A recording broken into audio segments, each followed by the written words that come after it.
After all these years, dozens of killer releases, countless balance changes, and an ever-changing meta, one killer continues to sit at the very top of Dead by Daylight: the nurse. Whether you love her, hate her, or instantly sigh at the moment you hear her screech at the start of a match, there's a reason so many players consider her the strongest killer in the game. Today we're going to break down exactly why the nurse is still the best killer in Dead by Daylight. So, let's get to it.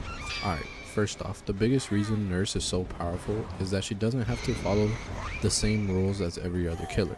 If you really think about it, when you're playing Trapper, Wraith, Huntress, or even Blight, survivors can buy time by looping pallets, vaulting windows, and using strong structures around the map that get very annoying. That's how Dead by Daylight is designed. But the nurse, she just blinks through all of it. The god pallet you've been saving all game doesn't really matter. The insane strong jungle gym doesn't matter. The second a nurse player learns how to really predict survivor movement, many of the game's strongest defenses become completely irrelevant. So that's just one fact. We know that the rules don't really apply to her. Alright, going on to the second fact. Chases are incredibly short. Dead by Daylight is all about time. The longer survivors stay alive in a chase, the more generators get completed. Most killers have to slowly work through resources before they finally get a down. Their nurse doesn't really. A great nurse can end chases in seconds. Instead of spending a minute breaking pallets and mind gaming loops, she can blink directly to where she thinks the survivor is going and immediately secures a hit. The faster the chase, the more pressure the killer has, and nobody creates more pressure quite like the nurse. So also, third fact, maps don't really stop her. One thing that hurts DBD killers the most, the map destroys the killer based on which one it is. We've all had those games where we load into a giant map and instantly know we're about to have a rough time. The nurse doesn't really care as much.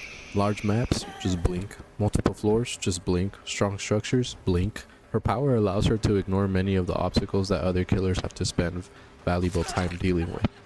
That's why she's often strong regardless of what map the game decides to throw at her. Her only real weakness that I've seen, and I've watched other videos on and they kind of explain the same thing, is obviously she isn't perfect. She has one major weakness: the player. Nurse has one of the highest skill ceilings in Dead by Daylight. If you've ever tried her for the first time, you already know how brutal she can be to learn. Missing blinks feels terrible and throws you off track a lot. Losing track of survivors is easy, and making mistakes can cost you the entire match. But once a player masters her mechanics, that's when the nurse becomes terrifying. The gap between a beginner nurse and an experienced nurse is quite massive. But after all these killers and all these years, why is she still number one? Every year a new killer comes out and players start asking the same question: is this finally the killer that surpasses the nurse? And every year the answer ends up being the same: not quite. Killers like Blight, Spirit, and others can absolutely dominate games, even now that Jason's in the game. He's pretty good, at least from the videos that I've seen. But Nurse's ability to completely bypass the core mechanics of Dead by Daylight is something no other killer can consistently replicate. As long as she can blink through walls, ignore pallets, and end chases faster than almost anyone else, she'll continue to grow to be one of the strongest killers in the game. But hey, you guys let me know. What do you think? Is the nurse still the best killer in Dead by Daylight? Or do you think another killer deserves that top spot? Or maybe another killer got a buff that makes him the top spot right now? Let me know down below. And if you enjoyed the video, make sure to subscribe, and I'll see you in the next one. Peace. Good luck in the fog.